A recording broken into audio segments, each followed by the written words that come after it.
होइन हामी जन्मेको चाहिँ सधैँ बुबु खाना र तिमीहरूको अनुहार हेर्नलाई मात्र हो र भन्या। हामीलाई पनि त बाहिरको रमझम हेर्न मन लाग्छ, घुम्न मन लाग्छ।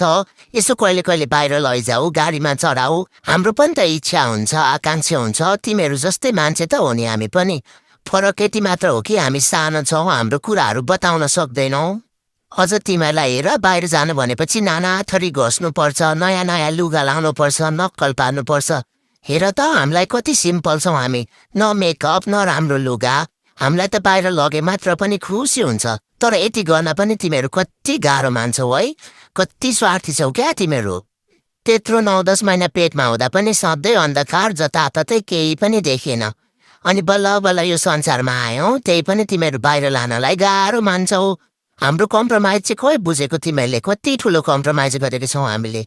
अनि यसो बाहिरतिर लाने, नयाँ नयाँ कुराहरू देखाउने, चिनाउने गरे पो नयाँ नयाँ कुरा सिकिन्छ त। सधैँ घरमा राख्ने अनि त्यही झोक्रेको अनुहार देखाएपछि त कहाँ हुन्छ त अनि।